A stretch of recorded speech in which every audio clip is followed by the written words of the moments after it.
o YouTube e o Zoom, eles sempre têm um delayzinho aí de alguns segundos, então... Aí, pronto. Estamos ao vivo. Estamos ao vivo? Ó, pronto, entrou.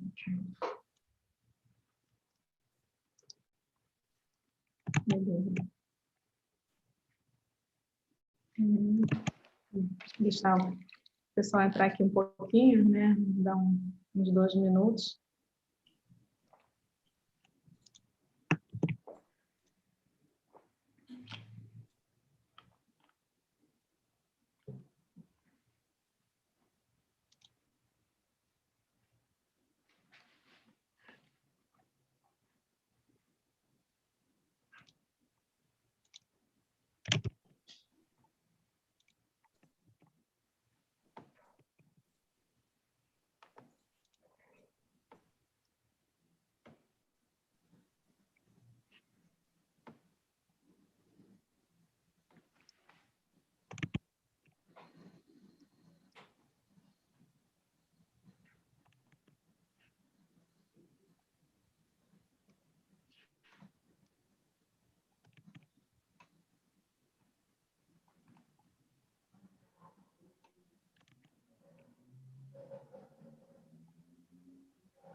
Acho que já podemos começar, então, para a gente manter o nosso horário. Bom dia a todos, obrigada a todos que estão aí nos assistindo. O interesse foi bem grande, tivemos muitos inscritos, isso é muito bom, né? Mostra que o assunto realmente está em alta. Agradeço aqui aos nossos convidados de hoje e já vou apresentá-los. Bom, eu sou a Tamar, eu sou gerente executiva da Biogás. Para quem ainda não conhece a associação, fica o convite para entrar no nosso site, abiogás.org.br, acompanhar as nossas redes sociais, o nosso site, as redes, tem muita informação sobre todo o setor de biogás, notícias, dados, mapas com o potencial de biogás em todos os estados e regiões. Então, fica aqui o convite para quem quiser entender e conhecer mais sobre esse mercado. Esse tema do hidrogênio verde, né, está atraindo aí muito interesse. Hoje a gente vai entender um pouquinho mais por quê. E o objetivo desse webinar hoje é a gente falar do biogás como uma rota possível, né? Acho que nem todos conhecem, nem todos sabem que o biogás é uma das tecnologias, quer dizer, uma das fontes que podem ser utilizadas para a produção desse hidrogênio verde. O hidrogênio verde é o hidrogênio que é produzido a partir de fontes renováveis, e a gente escuta muito falar da rota, principalmente da eletrólise, utilizando solar e eólica como fontes de energia elétrica, mas o biogás também é uma rota aí considerada verde, principalmente por ter toda a pegada de carbono neutra, né? Então, essa rota do biogás também é uma rota considerada verde por utilizar um recurso renovável, que é o biogás. Então, hoje a gente vai entender tudo sobre essa tecnologia, né? Como é produzido, quais são os gargalos ainda para desenvolver na utilização do biogás como uma das fontes, e entender o panorama dessa produção de hidrogênio, as aplicações, né? Por que a gente está falando tanto do hidrogênio hoje no Brasil e no mundo. E antes de passar a palavra aqui antes de apresentar aqui os nossos palestrantes de hoje e passar a palavra para eles, eu deixo o convite também para vocês deixarem as perguntas no chat. Então, cada palestrante aqui vai ter 10 minutos para fazer uma apresentação, e depois disso a gente vai ter um espaço para perguntas e respostas, então pode deixar a sua pergunta no chat.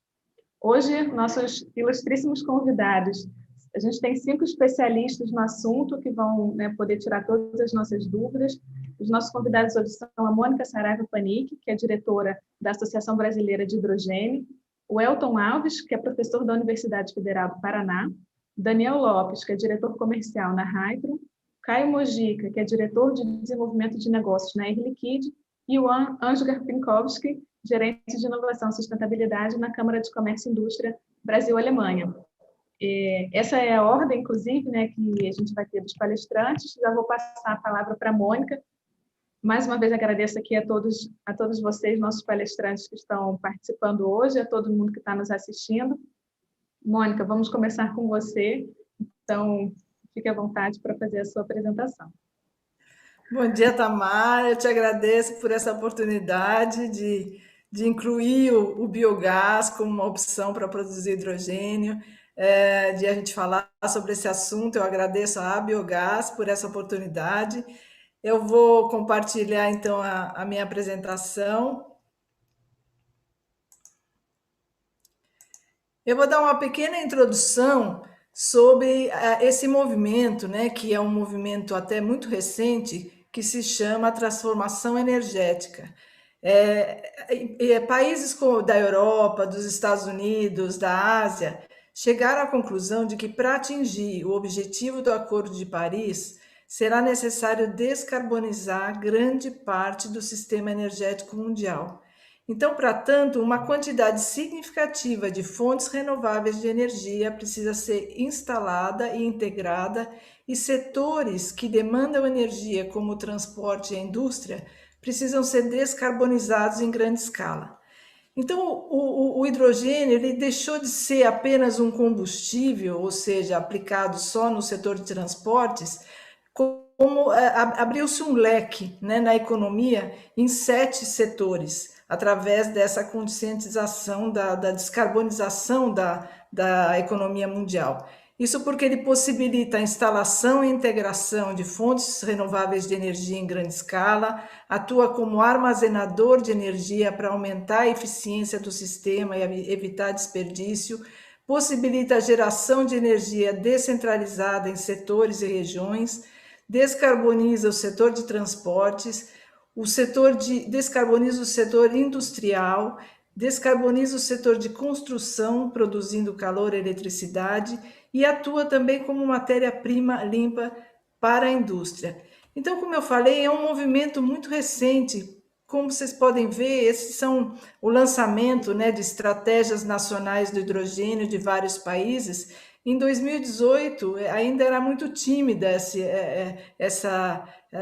esse movimento, e em 2020 acelerou de uma forma muito rápida, e esse movimento continua até hoje. Cada dia a gente ouve mais e mais projetos na área de hidrogênio. Os países líderes, eu destaco que são os Estados Unidos, o Japão, os Países Baixos e a Alemanha. Eu não vou falar em detalhes sobre cada país, mas nesses países realmente eles tem vários projetos, né, na área de hidrogênio, várias aplicações do hidrogênio em geradores estacionários, em veículos. Hoje todos os setores estão sendo contemplados, o setor de aviação, o setor marítimo, até a mistura com o gás natural, e mais especificamente, né, o hidrogênio está abrindo novos negócios para o setor elétrico. São essas tecnologias que hoje são chamadas Power to X, que através de diversas tecnologias se produz, com a eletricidade, né, se produz gases industriais. Então, por exemplo, com um eletrolisador, se faz a eletrólise da água, se produz hidrogênio e oxigênio, e hoje não se libera mais o oxigênio na atmosfera, mas sim se comercializa esse hidrogênio. Vocês imaginam se já existissem eletrolisadores já instalados no Brasil, agora durante a pandemia, já seria uma fonte de produção de oxigênio para os hospitais. E outras tecnologias como gasificação, reforma, que produzem esses subprodutos da eletricidade como base. Mas hoje, assim, uma outra grande tendência, né, são esses hubs de hidrogênio verde. O que é um hub de hidrogênio verde? Ele combina a produção do hidrogênio verde através de fontes renováveis, a distribuição e o uso em diversos setores da economia. Esses são exemplos, né, de hubs no Japão, nos Países Baixos, como eu comentei. E no Brasil já foram lançados 2 hubs, um é no Porto do Pecém, que é no Ceará, e no Porto do Açu, no Rio de Janeiro. Esses hubs estão atraindo muito investimentos do setor, porque a cadeia do hidrogênio verde ela é muito ampla. Ela inclui desde a área de renováveis, a área de equipamentos, né, como eu falei, os eletrolisadores, dessalinização da água, e também a área de quem vai consumir esse hidrogênio. Então, empresas do setor industrial que já utilizam o hidrogênio cinza e têm o potencial de substituir esse hidrogênio pelo hidrogênio verde, que é o hidrogênio renovável. Então, indústrias de alumínio, química, petroquímica, refinaria, cimento, ferro, aço e papel, eles necessitam de grande quantidade de energia para operar esses equipamentos como caldeiras, geradores e fornalhas. E o hidrogênio ele pode ser produzido na própria planta, a partir de fontes renováveis e utilizados no processo de produção.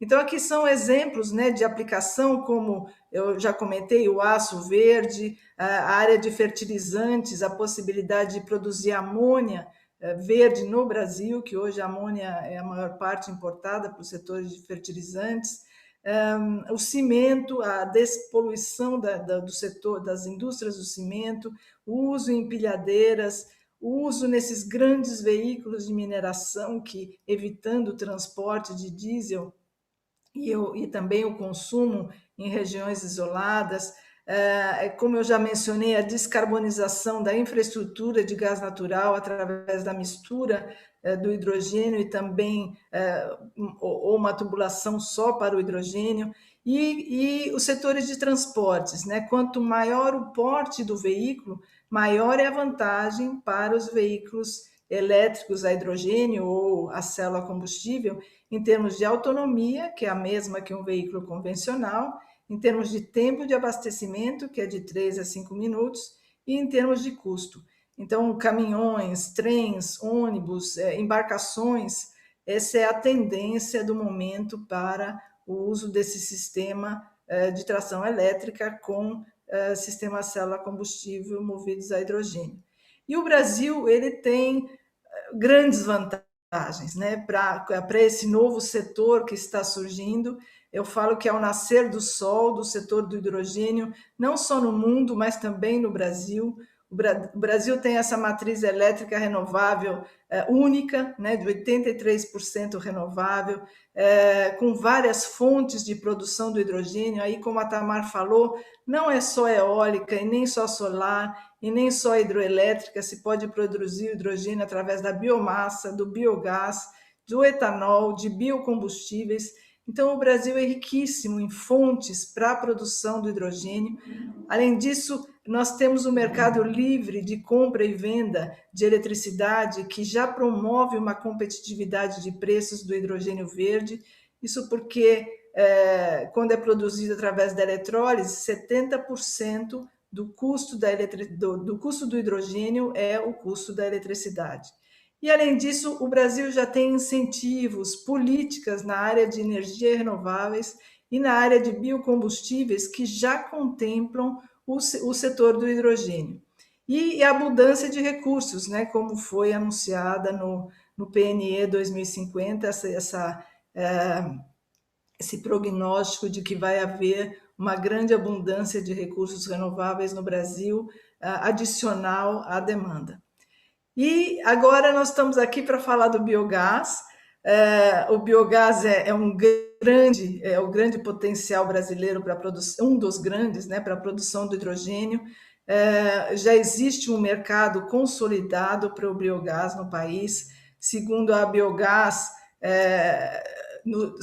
existe contra a produção, né, existente do setor sucroenergético é de 21,1 bilhões de nanômetros cúbicos por ano. Além disso, a produção agrícola de 6,6 bilhões de nanômetros cúbicos por ano, a proteína animal de 14,2 bilhões e o saneamento também 2,2 bilhões. Então, dentro do setor de biogás, existem também inúmeras fontes. Eu aqui destaco o setor sucroalcooleiro, que gera a maior quantidade, né, de resíduos para a produção de biogás. O importante é dizer aqui que quando a gente fala sobre produzir hidrogênio a partir do biogás, não é que se vai deixar de produzir eletricidade a partir do biogás ou deixar de usar o biogás como combustível ou seja lá qual for a aplicação. Na verdade, o hidrogênio ele se apresenta como uma oportunidade adicional àquelas já existentes. Isso é muito importante dizer. Não é que se vai deixar do que se faz agora para fazer uma coisa nova. Não. Se vai incluir uma nova oportunidade, quer dizer, se abre uma nova porta de negócios para esse setor. E o aproveitamento de resíduos, né, ele é facilitado pela centralização dos processos de produção, no caso do setor sucroalcooleiro. Na produção do etanol, cerca de 28% da cana é transformada em bagaço. Em termos de energéticos, o bagaço equivale a 49,5% de energia, desculpem, o etanol a 43,2% e o vinhoto a 7,3%. Esse é o conteúdo energético desses resíduos. Eu aqui trouxe um estudo de caso, por exemplo, da Raízen, né? A Raízen tem já uma grande produção de biogás.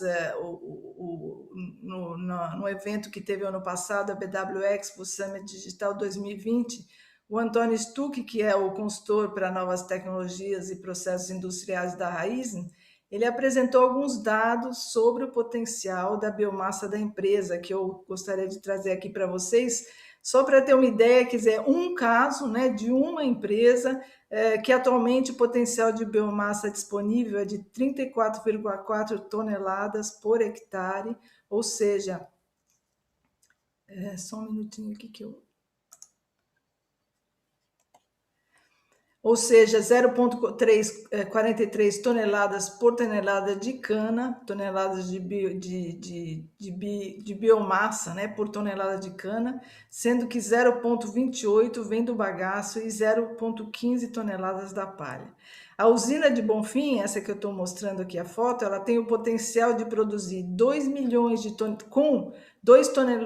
toneladas de cana, tem condições de produzir 12 milhões de nanômetros cúbicos por ano de biogás e 1.200 nanômetros cúbicos de biogás por hora durante 7 meses do ano. Então, mas o que fazer, né, se por acaso se vai produzir, além da eletricidade, além do biogás, além de utilizar o biogás, se vai produzir o hidrogênio? Esse hidrogênio, por exemplo, poderia ser comercializado em indústrias da região. Nessa região, nessa rota aqui que eu estou mostrando, que ela tem 250 quilômetros, existe a Yara Fertilizantes, existe outras, a Yara já está utilizando a amônia verde, que é produzida através do hidrogênio verde para descarbonização, né, da produção de fertilizantes, as siderúrgicas Gerdau, ArcelorMittal, Villares. Então existem, além do transporte, além do setor de construção que eu mostrei anteriormente, existe já um mercado potencial consumidor de hidrogênio que poderia utilizar esse hidrogênio, enfim, a curto, médio prazo. E, além disso, nessa região do centro-oeste do Paraná, é sempre impressionante falar desses números, 1 milhão de habitantes, 4,5 milhões de porcos, 100 milhões de aves. O Elton vai explicar melhor sobre isso, os colegas com certeza vão complementar essas informações, mas esse potencial, né, de biogás da área pecuária, essa região do Brasil é uma região realmente impressionante do que se pode utilizar, enfim, de resíduos, né, que hoje são descartados ou pouco utilizados e que podem ser aproveitados para a produção de biogás e, consequentemente, também para produzir o hidrogênio.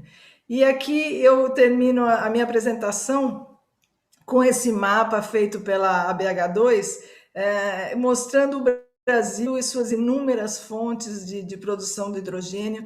Então, o biodiesel, o biogás, a biomassa, o etanol, hidroelétricas, hidrogênio natural, energia oceânica, solar, eólico, resíduos plásticos. Então, é um universo aí.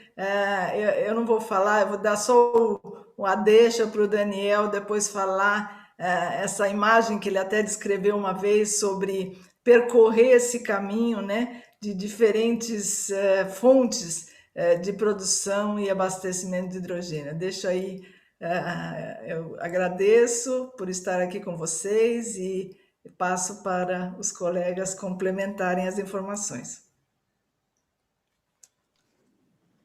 Muito obrigada, Mônica. Excelente a sua apresentação, dá para ter essa visão bem geral, e eu gosto muito de isso que você falou, primeiro dessa amplitude de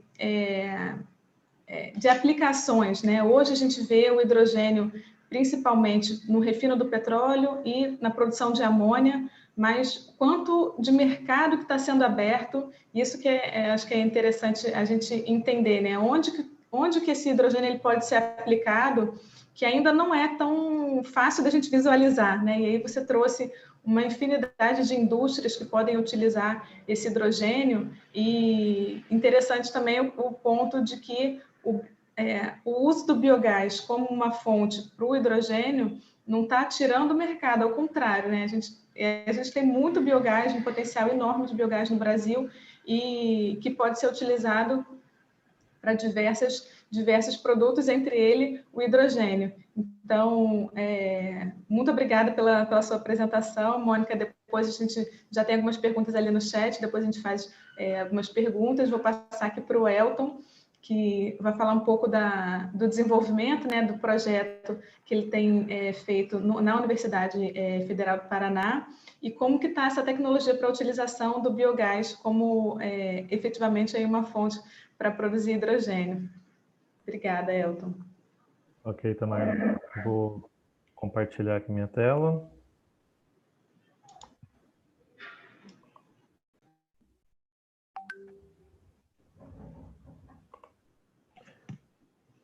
Ok? Beleza. Bom, então, primeiramente eu gostaria de agradecer, né, a Biogás pelo convite, parabenizar pela iniciativa, e também é uma satisfação aqui compartilhar dessas informações valiosas, né, com os meus colegas e com todos que estão acompanhando aqui esse evento. Bom, eu sou professor da Universidade Federal do Paraná, né, e coordenador do Laboratório de Materiais e Energias Renováveis, e vou falar um pouquinho com vocês, dentro desse tema de hidrogênio verde, a partir do biogás, né, da tecnologia de reforma do biogás para a produção de hidrogênio verde, e trazer algumas informações também que têm a ver com esse tema e que são pertinentes nesse momento. Bom, rapidamente, né, só contextualizar para vocês, nós temos um campus da Universidade Federal do Paraná que fica distante 600 quilômetros de Curitiba, que é a nossa sede, e exatamente esse campus está localizado na região oeste do Paraná, que é um grande polo produtor de resíduos, enfim, né, tem uma elevada atividade agropecuária e agrícola, e, portanto, aqui nós temos um ambiente bem interessante para fazer pesquisa, né, e desenvolver tecnologias. O laboratório ele funciona desde 2010, atuando nessa interface entre materiais e energias renováveis, e nós temos aqui, dentro desse contexto, vários programas de mestrado, doutorado e o curso de engenharia de energia, o qual nós temos um vínculo direto na UFPR. Bom, uma informação interessante que eu gostaria de começar aqui minha apresentação é que eu também tenho um vínculo, né, com a diretoria, sou diretor técnico científico da Associação Brasileira de Hidrogênio, e no primeiro evento, né, o primeiro congresso da Associação Brasileira de Hidrogênio em 2019, nós tivemos cerca aí de 50% dos trabalhos que foram apresentados no evento envolviam a biomassa para a produção de hidrogênio, o que mostra, né, a importância desse tema no país e o interesse também em estudar essa rota.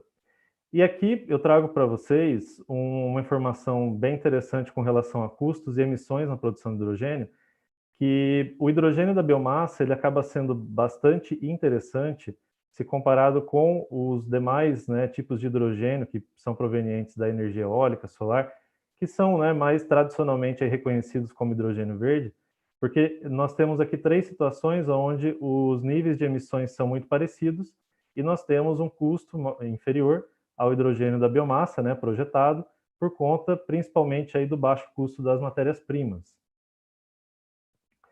E aqui eu apresento uma diversidade, né, de rotas de obtenção de hidrogênio a partir de diversas fontes, né? E vou dar um destaque exatamente na biomassa, principalmente nos processos fermentativos, né? E aqui o Brasil é muito rico, porque nós temos diversas possibilidades, né, principalmente com destaque aqui para o etanol e o biogás, né, onde são fontes, né, promissoras, seja pelo volume de produção no Brasil, a organização dos setores, né, a questão da localização das indústrias, das plantas, né, de produção e diversos outros fatores que colocam esses 2 combustíveis aqui como promissores para a obtenção de hidrogênio.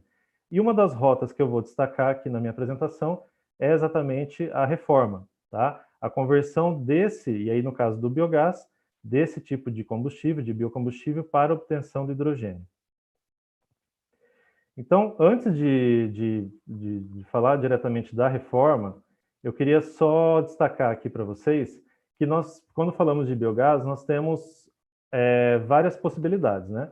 Uma possibilidade é trabalhar com biogás in natura, né? Só que nesse caso, isso não é muito recomendado por conta do elevado nível de contaminantes que nós temos nesse produto. Então, de cerca de 500 a 4.000 partes por milhão, né, ppm, de sulfeto de hidrogênio, que é o principal vilão aqui quando nós falamos do biogás in natura. Lembrando que esse biogás tem de 55% a 70% de metano e o restante do conteúdo de CO2. A segunda opção é trabalharmos com biogás parcialmente tratado, ou seja, onde o sulfeto de hidrogênio é removido.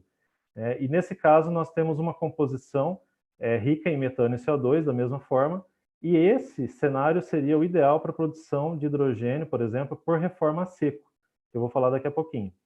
E ainda nós temos o enriquecimento em biometano, que seria obtenção de um metano acima de 96,5%, né, com características muito parecidas com gás natural, né, sendo que nós temos aqui um baixo teor de sulfeto de hidrogênio. E aí nós temos nessa situação a possibilidade de aplicação da reforma a vapor, né, que é utilizando o metano mais vapor de água para obtenção de hidrogênio. Agora, falando mais diretamente da reforma seco, né, e eu queria até contextualizar para vocês o porquê da reforma seco. Na verdade, no laboratório nós trabalhamos já há quase 8 anos, né, com essa rota. Então, é uma rota bastante interessante exatamente porque nós utilizamos o próprio biogás, né, claro, sem o sulfeto de hidrogênio, então é parcialmente tratado, mas que contém metano e CO2 para obtenção do que nós chamamos de gás de síntese, que é uma mistura de hidrogênio e monóxido de carbono. Tá? E essa mistura, né, quer dizer, ela pode ser purificada, o hidrogênio pode ser purificado, e o CO pode ser ainda convertido a mais uma parte de hidrogênio e gás carbônico, por uma reação de Schiff. Então, nós temos aqui a possibilidade tanto de obtenção de hidrogênio, né, como também de aproveitamento desse gás de síntese para obtenção, por exemplo, de hidrocarbonetos renováveis, e aí a gente está falando aqui de biorefinaria, né, de outros tipos de produtos de interesse da indústria. Aqui, particularmente no Paraná, nós temos algumas iniciativas nesses temas todos, da Fundação Araucária, que é a fundação aqui de apoio, né, à pesquisa do Estado, criando arranjos, né, de pesquisa e inovação na área de hidrocarbonetos renováveis e hidrogênio. E voltando aqui na questão da reforma seco, quais as condições que nós trabalhamos normalmente? De 700 a 800 graus, porque nós estamos considerando aqui um processo termoquímico que precisa de um catalisador, né, em um reator de leito fixo, por exemplo, onde a maior parte dos trabalhos nós encontramos com reator de leito fixo, e pressão atmosférica. Tá? E um dos principais problemas que nós temos na reforma a seco é exatamente a formação do coque, que é o carbono, né, formado em altas temperaturas pela decomposição, por exemplo, do metano. Então, esse, digamos assim, é um cenário que a gente tem que vencer, já que nós estamos entrando com 2 moléculas que têm carbono, nós temos que evitar essa formação do coque, que se trata de uma reação secundária, uma reação paralela, na verdade, dessa reação principal. Bom, e quando nós falamos, então, dessa rota, né, nós temos que lembrar que o biogás ele pode ser produzido por diversas matérias-primas, né?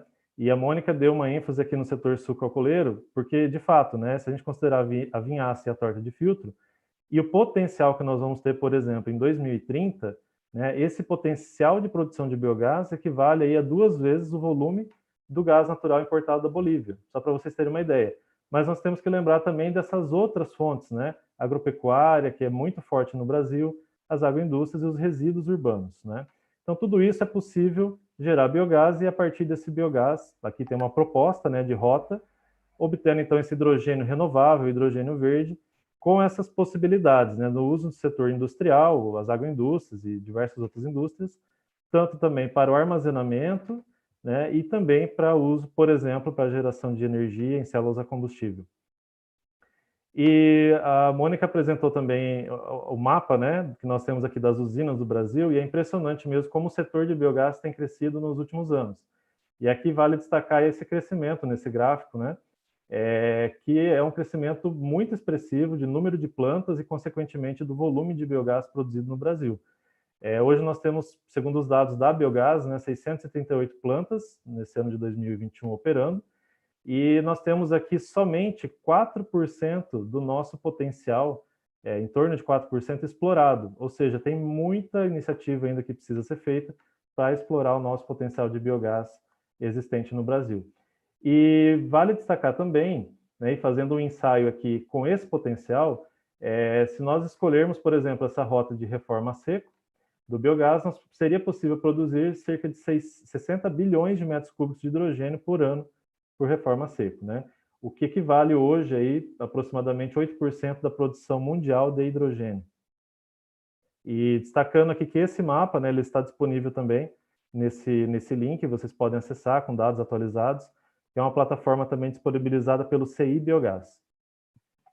Bom, e aí falando do laboratório, né, eu queria trazer e finalizar minha apresentação colocando algumas coisas que nós temos feito no laboratório na UFPR. Então, vocês perceberam que para trabalhar com reforma, nós precisamos purificar o biogás. Então, nós temos aqui uma iniciativa, um projeto em conjunto com o CI Biogás, né, que faz parte lá do Parque Tecnológico Itaipu, Itaipu Binacional, e nós temos uma estrutura que foi montada exatamente no laboratório para fazer ensaios padronizados, seja pela tecnologia de adsorção ou absorção. Então, é possível realizar ensaios padronizados e purificar esse biogás para alimentar o nosso sistema de reforma a seco, né?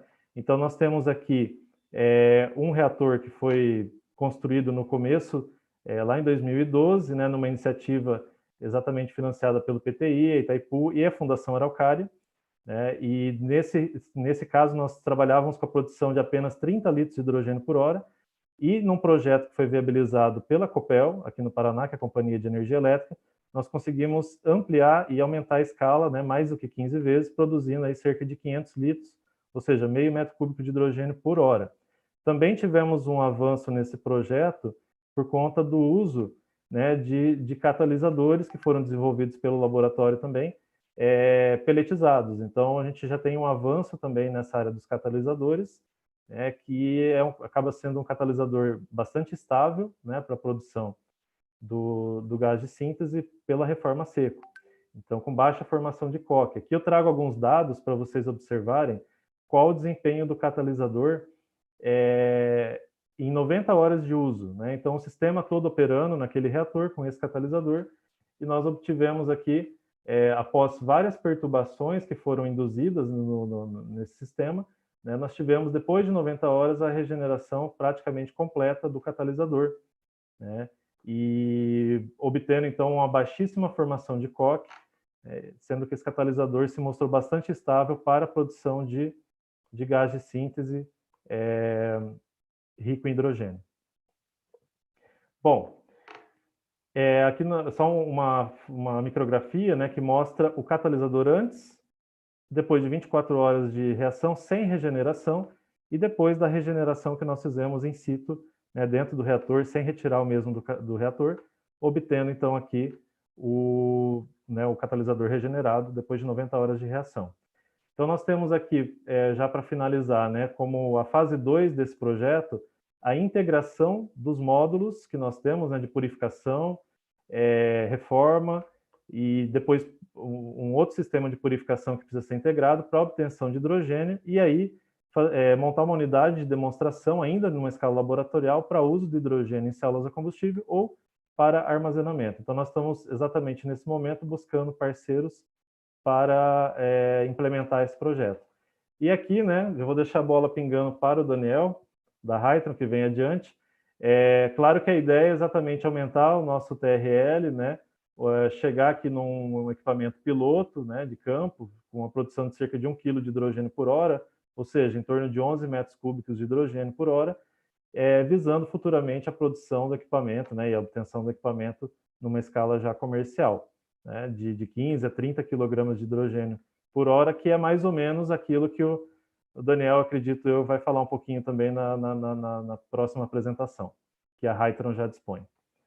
Bom, então, para finalizar, eu quero colocar esse contexto, né, da biomassa e do hidrogênio verde, dizendo que o Brasil é o país da biomassa, né? E também é o país do biogás, como nós vimos. Então, para que a gente possa concretizar, né, o uso da biomassa, o uso do biogás para a obtenção do hidrogênio verde, nós temos ainda alguns desafios, né, que são desafios que, acredito eu, que são com investimentos, né, com direcionamento para isso, nós conseguimos avançar rapidamente e superá-los, né? Que seria exatamente expandir e ampliar a questão das tecnologias de purificação do biogás, né? Por reforma, eu preciso purificar o meu biogás e precisamos de tecnologias mais baratas, né, para grandes escalas. Nós precisamos também aprimorar o desenvolvimento de catalisadores que sejam mais resistentes ao coque ainda, né, que tenham um bom desempenho nessa reação em condições de temperatura, né, elevadas. Nós precisamos construir e operar sistemas adaptados a menores escalas, e esse é o segredo, né? Pensando exatamente na produção descentralizada do hidrogênio, né, a partir do biogás, com vistas à geração on-site, né? Ou seja, reduzindo aqui um dos principais custos do hidrogênio que está atrelado ao transporte. Então, nós temos aqui uma possibilidade, né, uma solução estratégica do ponto de vista energético, né, pensando no hidrogênio, e também ambiental, porque nós, muitas vezes, quando falamos aí do biogás, né, na maioria das vezes, estamos falando de matérias-primas que são provenientes de fontes, né, de resíduos. Então, isso agrega valor exatamente a essas cadeias produtivas dos resíduos. E é isso, agradeço pela atenção de todos, fica aí o meu contato, agradeço novamente a Biogás, né, e estou à disposição aí para eventuais dúvidas.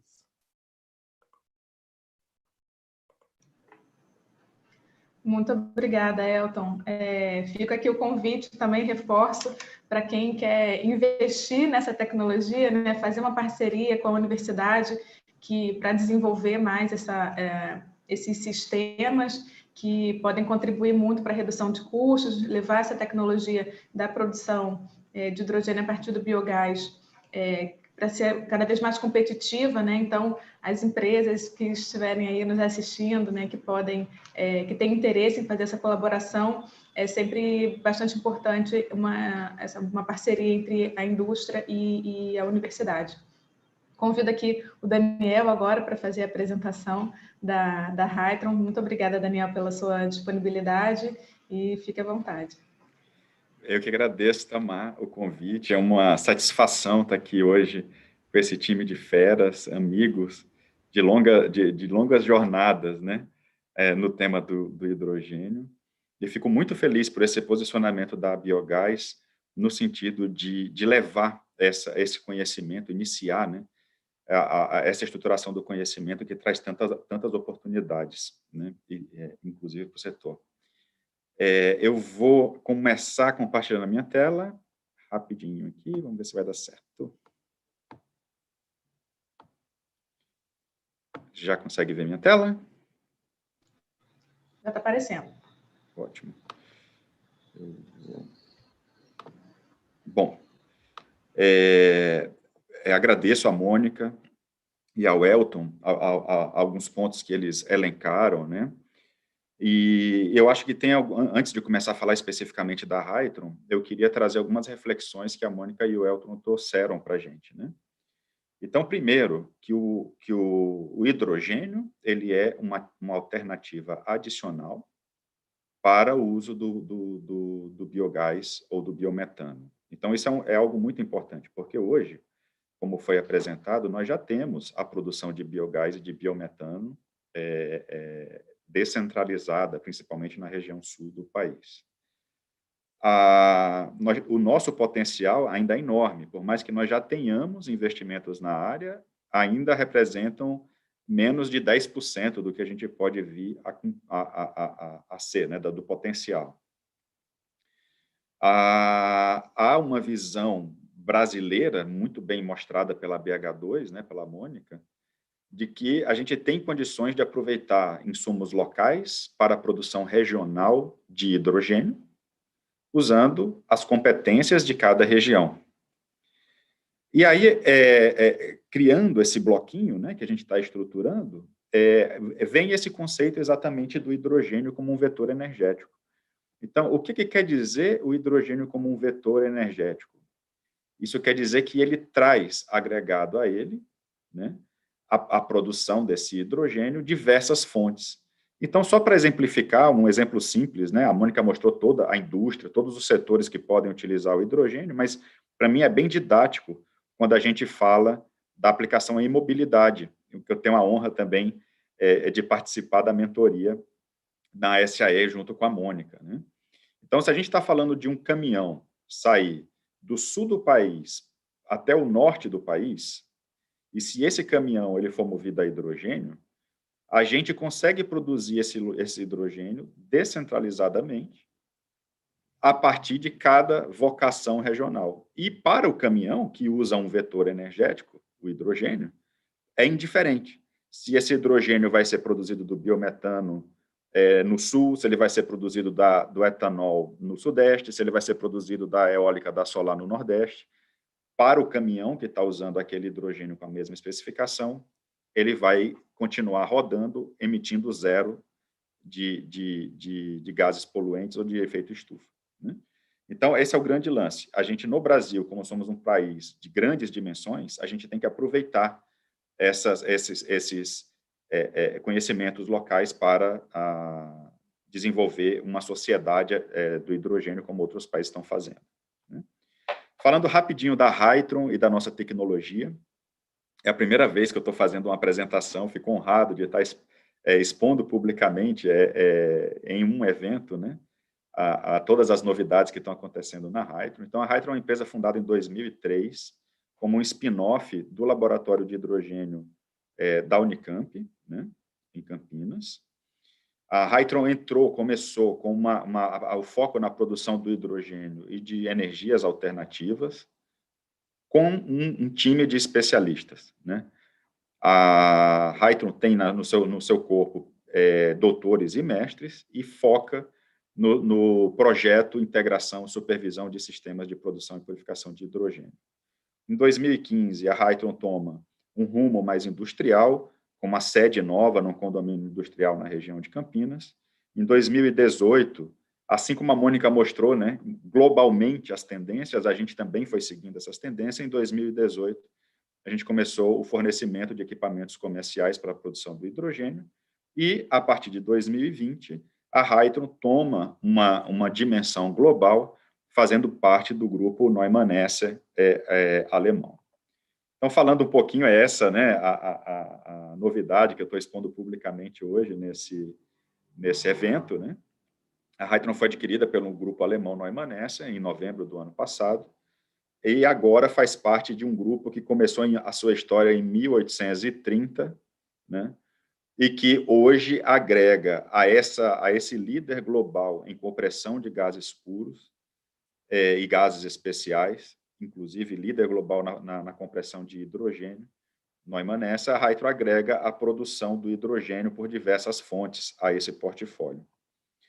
E consolida ali, junto com outras frentes que o grupo começou a estruturar a partir de 2018 a 2020, a inclusão da Business Unit Energy Solutions aos as soluções do grupo Neumann Essa. Então, a Hytron está dentro dessa Business Unit, Energy Solutions, provendo parte do valor agregado, né, essa cadeia de valor do hidrogênio. Então, com as recentes aquisições do grupo Neumann Essa e com a visão de Energy Solutions, nós temos soluções hoje, o grupo, para atuar desde a energia primária, passando pela conversão dessa energia em hidrogênio, compressão e disponibilidade desse hidrogênio para diversos usos, né?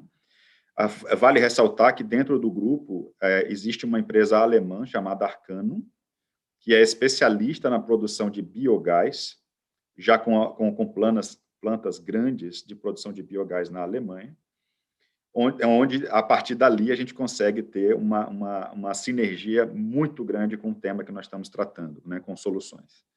A partir da produção do biometano, a Hytron consegue produzir o hidrogênio renovável a partir do biometano, principalmente, né, ou seja, do biogás já purificado, mas também temos tecnologias para a produção do hidrogênio a partir do etanol, da eletrólise, etc. Né? Com sistemas de compressão, a gente vai à cadeia inteira de valor do hidrogênio. Bom, indo direto para a tecnologia, né, como muito bem apresentado pelo Elton,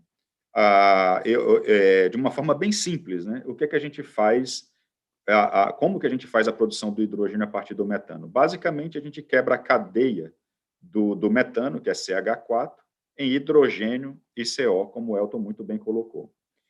Além dessa cadeia, a gente consegue ter outros reatores de shift que agregam ainda mais a produção do hidrogênio e transformam esse CO em CO2, que é mais fácil de ser purificado. Aqui são alguns dados reais de equipamentos da Hytron, variações de eficiência, de plantas reais comerciais.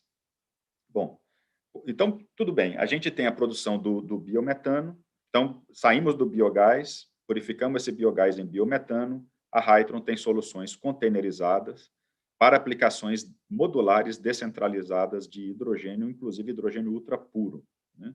Então, nós estamos falando de entrar biometano no equipamento da Hytron e sair hidrogênio com 6 noves de pureza e já a 10 bar.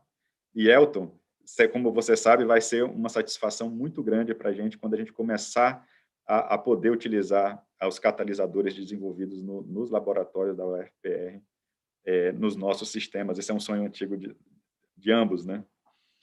E eu estou vendo que cada vez mais próximo de se concretizar.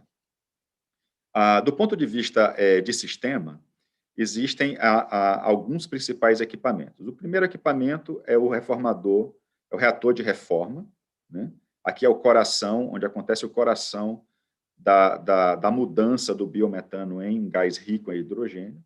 Existem outros componentes, como eu comentei, os reatores de shift. Existe um balanço de planta, bombas, de controle, trocadores de calor, que provêem de uma forma mais eficiente essa conversão, né? Os sistemas são containerizados, como eu comentei, e aqui é um dado muito importante para os especialistas do uso do biogás, né, da produção e do uso do biogás, são dados reais de consumos de equipamentos da Hytron, né? Então, para a produção de 1 kg de hidrogênio, é necessário 4,85 normal metro cúbico. Esse N maiúsculo, que é chamado normal, ele só indica que essa medição ocorreu às condições normais de temperatura e pressão. Consome 35 litros de água e apenas 4,71 kWh de eletricidade por quilograma-hora gerado de hidrogênio. Esse número é importante porque, diferente dos sistemas de eletrólise, os sistemas de reforma eles consomem muito, muito pouca eletricidade, da ordem de 10 vezes menos, né? Essa proporção de produção de hidrogênio a partir do biometano, ela traz algo do tipo, aproximadamente 0,45 normais metro cúbico de metano produzem um normal metro cúbico de hidrogênio. Então, se a gente pensar todos aqueles números que a Mônica e o Elton ofereceram para a gente, né, saindo do biometano e produzindo hidrogênio, você praticamente dobra a capacidade de produção do hidrogênio a partir do biometano. Por quê? Porque eu consumo quase 0,5, né, menos de biometano para produzir 1 metro cúbico de hidrogênio. Então, outro ponto que é importante, né? Inclusive, partindo da reforma do biometano, nós conseguimos produzir, sim, hidrogênio ultra puro, porque existe também um questionamento quando o procedimento de produção vem das rotas termoquímicas, como falado pelo Elton, né? Então, é possível chegar em hidrogênio ultra puro para aplicações em células a combustível do tipo PEM, que são as mais exigentes quanto à contaminação de CO. E os equipamentos, como eu coloquei, já produzem esse hidrogênio a 10 bar. Aqui, eu vou compartilhar com vocês, não vou poder tomar muito tempo, mas aqui são dados reais de uma planta que produz 20 quilos por hora de hidrogênio, né? Aproximadamente 225 normal metro cúbico por hora de hidrogênio, e quais são os consumos reais, né? O consumo de água, que também é muitas vezes perguntado, você vê que para produzir 225, quase, normal metro cúbico por hora de hidrogênio, nessa rota, eu consumo menos de 1 metro cúbico por hora de água, né?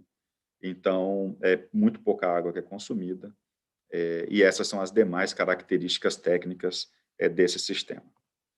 Bom, finalizando, né, a Hytron também tem tecnologias para a produção do hidrogênio a partir do etanol, temos tecnologias para purificação de hidrogênio e de outros gases, né, que são pontos importantes elencados pelo Elton também, e temos a tecnologia de produção do hidrogênio a partir da eletrólise, onde, nesse caso, o uso das fontes renováveis de eletricidade e água são as fontes de produção do hidrogênio. Então, com isso, eu encerro a apresentação, mostrando, de fato, essa sinergia, né, e essa aderência da visão do Grupo Neumann nessa, integrando a Hytron ao portfólio de soluções, a gente consegue prover, de fato, como especialistas que somos, a solução de ponta a ponta. E eu estimo que a produção do hidrogênio a partir do biometano, de fato, traga mais oportunidades de emprego, de renda e econômicas para as regiões que têm o potencial e para o país, consequentemente. Muito obrigado.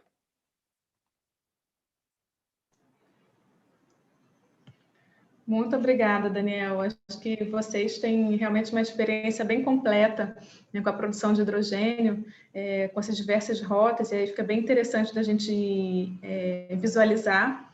E, assim, para quem ainda não conhece, né, a principal rota é o gás natural fóssil, né? Então, por isso é tão interessante a gente falar dessas rotas verdes, né, essas alternativas.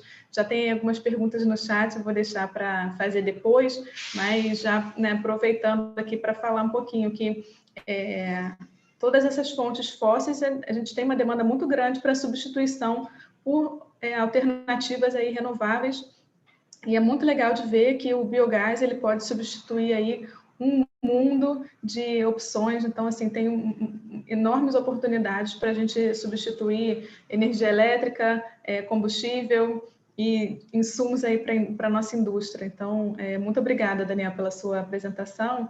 Vou passar aqui para o Caio Mojica, da Air Liquide. Muito obrigada, Caio. Fiquem à vontade. Eu que agradeço vocês pela oportunidade de participar aqui, de estar no meio de um grupo tão querido e também tão ilustre, né, no mundo de hidrogênio, e poder ligar esses dois mundos que eu tenho muito carinho, né, que é o mundo de biogás e o mundo de hidrogênio. São dois mundos do qual eu venho participando há um bom tempo e que tenho bastante carinho, tenho bastante, acredito muito que não é um futuro irreversível. E não só irreversível, como conectado. A gente vai falar um pouco aqui, a minha ideia é de falar um pouco sobre o mundo industrial, né? A Air Liquide é uma empresa do mundo industrial, de gases e, portanto, de hidrogênio já há uma longa data, a gente está nesse mercado, e como é que isso interfere, como é que isso vem evoluindo para a obtenção de hidrogênio verde e onde é que o biogás e o biometano entra nessa cadeia e como é que ele está atualmente já fazendo parte da nossa vida, né? Faz parte da nossa vida aí. Então, eu vou começar compartilhando aqui a apresentação. Deixa eu... vamos ver como é que a gente faz isso aqui. Começa aqui, eu acho que todo mundo já consegue ver aí a tela inicial, que já começa com um posto de combustível a hidrogênio. Aqui a imagem de um zoom aí de um posto de combustível a hidrogênio da Air Liquide, né? Então, a gente vai entender um pouco que, de fato, a gente vem trabalhando em toda essa cadeia de forma complementar, com pesquisas, com equipamentos, enfim, na parte, de fato, na comercialização de hidrogênio, né? Então, só para que a gente possa ter uma ideia, a Air Liquide, para quem não conhece ainda a Air Liquide, ou o grupo Air Liquide, é um dos líderes mundiais na parte de gases, tecnologias e serviços, tanto para a indústria quanto para a saúde. Então, hoje, atualmente, só para fazer uma menção aqui, a gente está na parte de saúde, atendimento domiciliar, hospitais, ingredientes especiais, mas oxigênio, respiradores, a gente está no meio desse furacão do Covid, trabalhando, as nossas equipes trabalhando dia e noite nessa operação para garantir o fornecimento e o conforto dos pacientes que hoje necessitam nesse momento tão difícil, tá? Um outro ponto é que, quando a gente fala da indústria, no outro lado, a gente sempre fala de soluções limpas e sustentáveis. Em toda a variedade de processos industriais onde são utilizados os gases fornecidos pela Liquide, aí vai oxigênio, nitrogênio, argônio, hidrogênio é um deles. E é o que mais cresce recentemente, e a gente faz isso em todo tipo de cliente, em clientes de geração de energia, de metais, de produção de alimentos, na indústria química, na indústria automotiva, a indústria de farmácia, enfim, tem uma gama bastante grande aí nessa linha. E para ter só um número rápido sobre a Air Liquide, são cerca de 65 mil colaboradores em quase 80 países diferentes, são quase 4 milhões de clientes e pacientes, a gente inclui aí também os pacientes, mas todos os clientes industriais, são cerca de 20 bilhões de euros de vendas em 2020, com um lucro líquido de 2,4 bilhões. E um número que é interessante a gente ver que em 2020 foram 3,2 bilhões de euros em decisões de investimento em toda a indústria, é claro, o que também inclui a parte de combustíveis renováveis.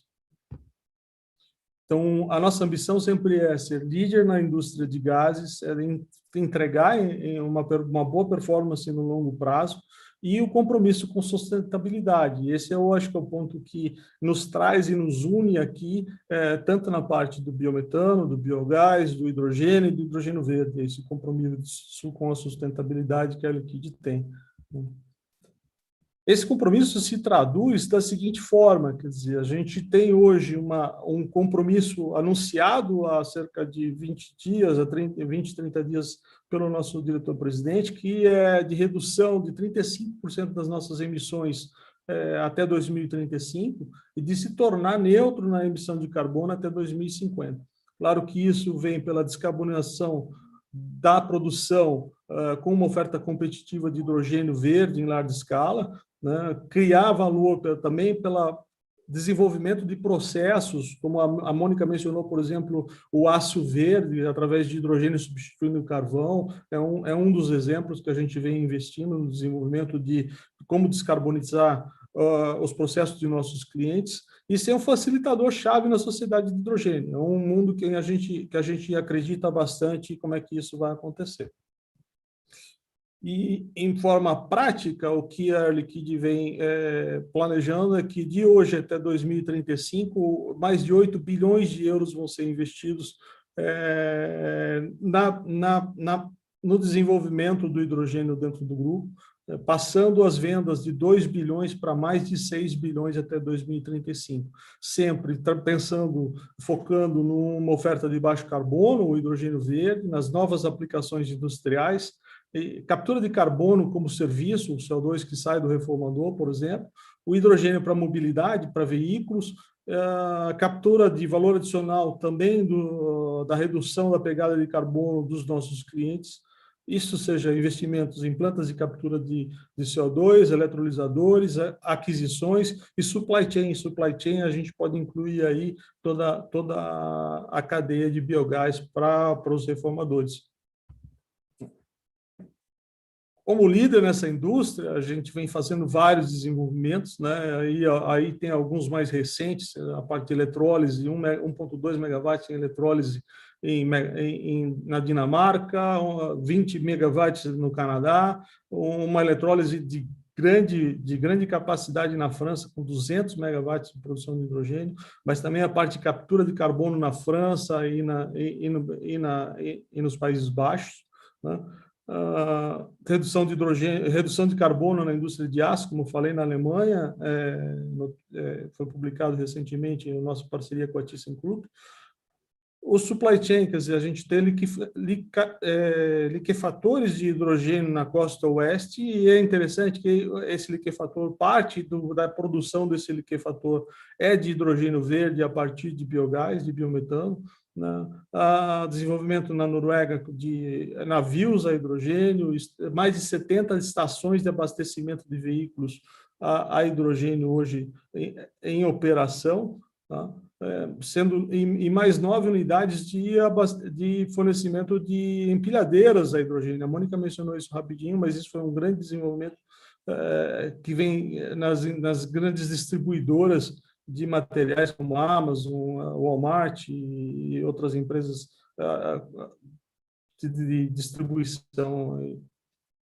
A gente também faz parte de uma cadeia de desenvolvimento de caminhões a hidrogênio, e também a gente tem feito investimentos um pouco na linha de utilização, para incentivar, para estimular as frotas de ônibus e frotas de táxi, tanto na França, como na China, como na Coreia.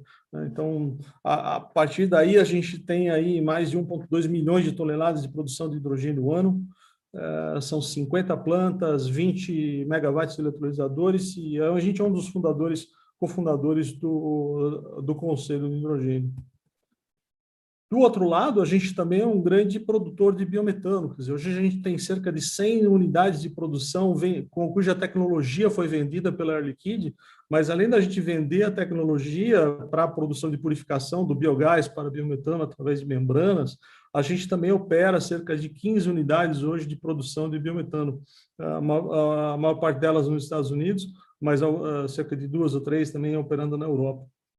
Mas a nossa tecnologia hoje está disponível em todo o mundo. Quer dizer, a gente vende membranas e equipamentos de purificação de membranas desde os Estados Unidos, América Latina, Europa, Ásia. Isso está totalmente disponível, essa tecnologia de trazer o biogás para o biometano. E a interligação desses dois, quer dizer, é óbvio que a gente pensa na biomassa para o hidrogênio verde. A gente gostaria que fosse, ok, eu pego a biomassa e ali eu tenho o hidrogênio, mas como vocês puderam ver pela apresentação do Elton e também pelo Daniel, a gente tem muito desenvolvimento sendo feito e ainda muito caminho para percorrer. Do ponto de vista da indústria, a gente tenta economizar, reduzir esse caminho, tornar ele de uma forma mais econômica, né? E aí a gente hoje vislumbra duas características ou duas formas de fazer essa produção de hidrogênio verde a partir do biogás, né? Uma que eu chamo de injeção direta do biometano, quer dizer, a gente tem um local onde a gente tem a biodigestão, a gente faz o upgrade ou a purificação desse biogás para biometano, e esse biometano ser injetado diretamente num reformador de rota úmida, né, com aplicação de água. É claro que o ideal seria que isso fosse uma injeção direta, mas eventualmente isso pode ser transformado num biometano comprimido ou liquefeito e aí transferido para esse reformador que produziria esse hidrogênio verde. Tanto na rota do upgrading quanto no reformador, é sempre possível capturar esse CO2, então reduzindo a pegada de carbono. Se a gente fizer o CO2 por um veículo de distribuição, é claro que a gente não conseguiria ter essa captura. Então, a rota ideal seria, de fato, a gente produzir o biogás, produzir o biometano e, a partir dali, ter o hidrogênio verde. Isso traz algumas vantagens, a localização é flexível, a gente não precisa estar ligado à tubulação de gás natural, isso permite uma expansão muito grande, elimina a redução de custos de transporte de hidrogênio, como o Daniel mencionou, o Elton não me recordo muito bem, mas é que a gente tem aí um grande custo do hidrogênio hoje produzido está, de fato, em transportar esse hidrogênio da fonte até o cliente. E, como eu falei, é possível a captura local desses CO2. Os grandes desafios estão na produção do biometano versus a demanda do reformador, né? Os reformadores de baixa capacidade ainda são poucos. Normalmente, os reformadores que são operados pelas indústrias de produção de hidrogênio, eles têm aí uma capacidade de 1.000, 2.000, 5.000, 15, até a gente tem reformadores na Europa de 180 mil metros cúbicos por hora. Então, o que não seria possível com um sistema de biodigestão, então a gente tem uma certa limitação por causa disso.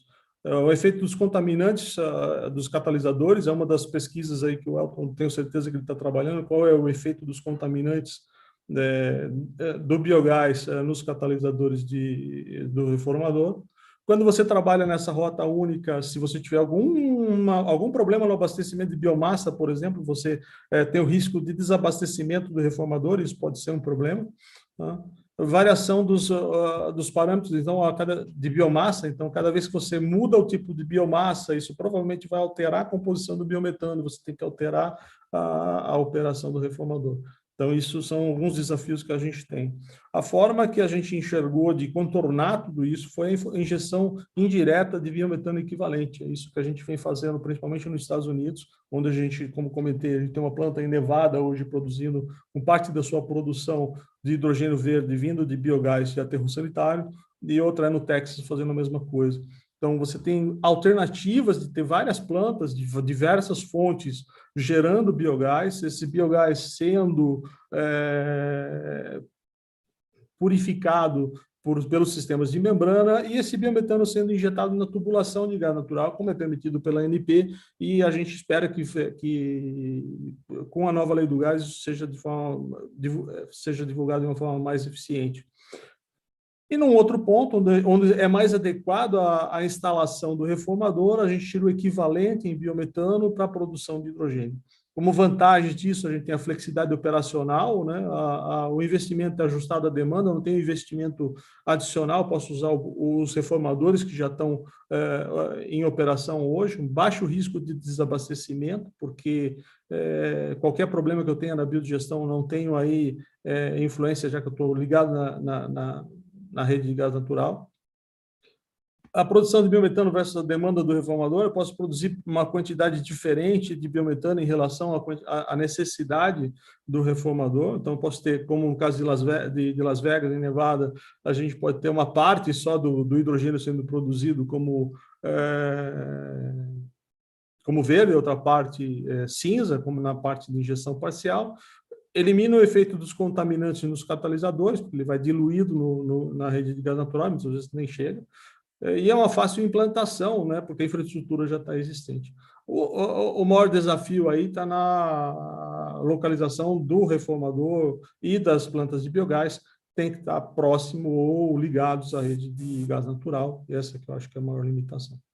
Bom, eu já estourei um pouco o meu horário aqui, então vou deixar agora aí o retorno aí para a Tamara e para o pessoal fazer as perguntas. Não, na verdade, vem o Ansgar agora, né? Agora vem o Ansgar para falar.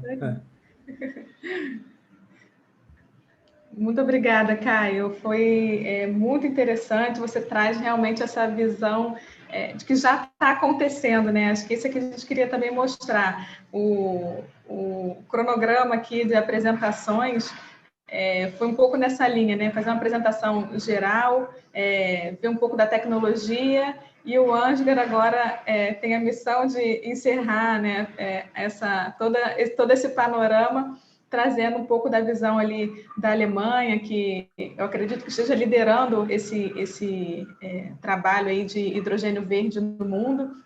E o que vocês estão também trazendo, vocês aqui para o Brasil, né, fazendo esse panorama, o que vocês estão trazendo da Alemanha para cá. Então, deixo a missão aí com você, Ansgar, mas sei que você vai fazer isso super bem, porque tenho visto que o trabalho de vocês está excelente. E você não tem uma apresentação, então acho que fica até bem legal de fazer esse fechamento. Então, fique à vontade aí, a palavra está com você. Ah, bom, muito obrigado, Tamar, e muito obrigado pelo convite também. Como o Daniel já falou, estamos quase uma família agora, né? Muitos webinários juntos, muitos assuntos trocados, muitos estudos desenvolvidos, né? Então, me sinto bastante à vontade. Agora tem realmente essa missão de, por último, de falar e resumir, na verdade, praticamente um pouco essa fala toda. Como diz um velho político, já foi tudo falado, mas ainda não por mim. Então, eu entro um pouco nessa rota e quero resumir talvez isso e trazer um pouco, talvez um aspecto internacional, algumas questões internacionais nessa questão de hidrogênio. Bom, eu acho que primeiro, uma coisa, já trabalhando, a gente está trabalhando já quase um ano com o tema de hidrogênio, desde que a Alemanha lançou a sua política ou estratégia de hidrogênio em junho, a gente está trabalhando mais fortemente. Então, a gente podia analisar vários países e tudo. E para mim é uma coisa, é muito claro. Não existe um país igual no mundo que oferece tantas opções em abundância de energias renováveis como o Brasil. Quando a gente pensa no solar, na eólica, na hídrica e também na biomassa. Então, não existe, se a gente olha para o resto do mundo, sempre é muito mais frio, menos sol ou menos biomassa. Então, realmente, o Brasil, eu acho que tem um destaque nessa situação e precisa se conscientizar disso. E esses webinários, eu acho que servem para essa conscientização. Precisa se conscientizar isso e realmente, digamos, abrir o peito e ir para fora e falar sobre esse potencial. Nessa discussão, principalmente quando a gente fala sobre a biomassa, existe uma discussão muito grande atualmente internacionalmente, qual realmente é a cor de hidrogênio feito da biomassa. Então, é um fato que o hidrogênio de biomassa é neutro em carbono. O carbono que é talvez emitido no consumo ou na geração de um biogás, como a gente viu em várias apresentações aqui, esse carbono ele é capturado no crescimento da biomassa. Na maioria, digamos, é isso. E ainda, esse biomassa, ele oferece um gigantesco potencial de geração que nós temos aqui. E a gente não fala de biomassa, digamos, de plantas, a gente fala de resíduos e de vários tipos que pode ser usado, né?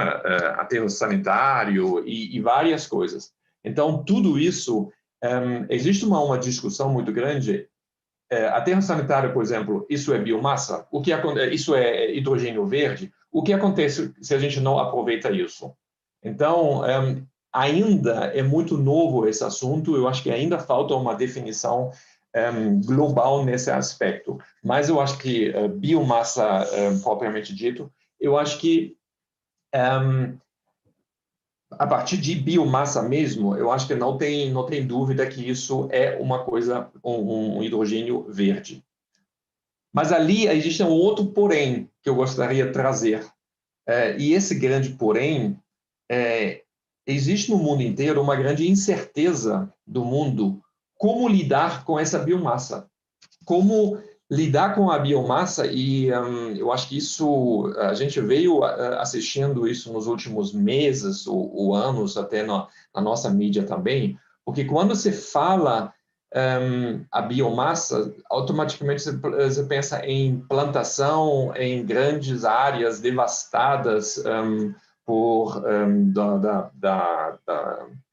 floresta amazônica e outras coisas. Eu estou falando isso como isso é associado lá fora, né? É uma questão que que o Brasil ainda precisa resolver. Então, e o que, na verdade, nessa questão de hidrogênio verde, o que deve ser evitado? O primeiro é a substituição de plantação para alimentação por plantas que deveriam gerados para alimentação. Então, a gente não pode começar a fazer uma plantação no fins energético e deixar de fazer uma plantação por fins de alimentação. Porque isso, eu acho que isso tem que ser evitado. Isso a gente precisa mostrar que a gente consegue realmente fazer isso, digamos, nos dois lados. Porque senão a gente cumpre uma necessidade de um lado e abre um leque no outro lado. E a segunda coisa, eu acho que precisa ser evitado, é a criação de mais espaços para a plantação. Ou seja, mais espaço significa fomentar desmatamento e devastação de terras, algumas coisas assim. Então, um uso inteligente e sustentável das áreas ou da biomassa que nós temos, isso transformado em hidrogênio seria realmente um verdadeiro hidrogênio verde. Mais uma vez, estou trazendo esse ponto porque é uma visão internacional. E eu acho que o Brasil sabe muito bem do seu potencial. E isso já mostrou várias vezes durante décadas na indústria de etanol, de biogás também, que tem uma competência e tecnologia de geração de energia através de biomassa. Nós temos isso, é uma excelência mundial que nós temos, mas o que eu acho que o que falta ainda é convencer o mundo que esta geração realmente ela possa ser feita de forma sustentável e regenerativa. E aí entra um programa, eu acho que do governo, que a gente ainda precisa ser estudado, nem vou dizer melhorado, porque eu acho que já está muito bom, é o RenovaBio. O RenovaBio, ele traz muitos aspectos de sustentabilidade, ele traz controles de sustentabilidade. E esse programa RenovaBio, que é feito um programa, digamos, do governo, precisa ser mostrado para o mundo lá fora, para mostrar, olha, a gente não está só consumindo a terra e gerando etanol e hidrogênio, algumas coisas assim. Não, a gente está preocupado e a gente tem programas federais, digamos, governamentais, para controlar tudo isso. Então, eu acho que é muito importante para todas as associações, e por isso estou muito feliz com esse evento da Biogás, mas eu estou falando também de outras associações, Sucroaculeiro e outros, que eu acho que precisam lidar essa questão e desenvolver uma estratégia de comunicação internacional, não só nacional, mas internacional, para mostrar realmente essa sustentabilidade. Porque o potencial é gigantesco, é tão grande quanto eólica e solar que nós temos aqui, o potencial de geração de hidrogênio através da sustentabilidade. Então, mas pensando um pouco mais, qual seria, então, uma possível rota de fazer isso? Todo mundo fala hoje, principalmente quando a gente conversa a gente traz essa estratégia da Alemanha de como fomentar, como ajudar na geração de hidrogênio verde internacionalmente. Todo mundo hoje pensa na exportação de hidrogênio. Vamos gerar hidrogênio, vamos exportar, porque vai dar dinheiro em dólar, em euro, algumas coisas assim, então a gente consegue ajudar. Mas eu acho que talvez para mim, isso é uma opinião minha, vendo todos esses cenários, eu acho que a rota ou a estratégia para a biomassa pode ser um pouco diferente. A internacional, talvez através da biomassa, não no início. Eu acho que no início, talvez a gente precisa usar esse hidrogênio verde criado a partir de biomassa para proporcionar o consumo interno. Então, com isso, a gente consegue gerar uma demanda, a gente consegue melhorar a nossa tecnologia, aperfeiçoar a tecnologia que o Elton está trabalhando, que o Daniel está trabalhando, e realmente industrializar mais ainda a geração de hidrogênio a partir de biomassa, e mostrar isso para o mundo inteiro que a tecnologia realmente é bom e que o Brasil pode ser líder nessa tecnologia a partir de biomassa. E, em paralelo, a gente desenvolve automaticamente uma demanda de uso na parte de mobilidade, na parte de substituição de carbono em outras partes. Porque, a partir desse desenvolvimento, dessa rota, a gente vai ter hidrogênio em abundância, e a gente precisa dar um fim nessa abundância. Uma rota, uma possível rota, é o uso no próprio fertilizante. Porque hoje, uma coisa que a gente viu num estudo que nós fizemos, um estudo onde a gente olhou para o potencial de hidrogênio no Brasil, a gente viu que a amônia, por causa do alto preço de gás natural, o hidrogênio, a geração de hidrogênio é muito alto, e com isso a produção de amônia é muito alta, e por isso é muito mais vantajoso hoje para o agricultor importar os fertilizantes prontos do que produzir no próprio país.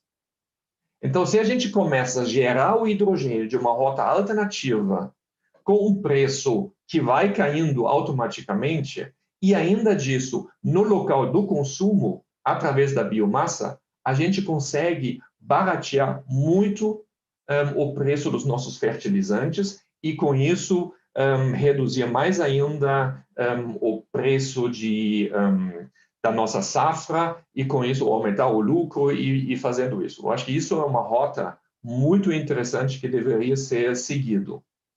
Então, e assim a gente mostra para o mundo que o hidrogênio, a partir de biomassa, pode realmente assumir um papel estratégico para a descarbonização, digamos, da economia mundial. E aí a gente gera realmente uma excelência que o Brasil possa ter para isso. Então, isso que eu acho que é uma rota possível que nós podemos fazer, e todos os palestrantes aqui, os amigos, mostraram que o Brasil já tem uma tecnologia para isso.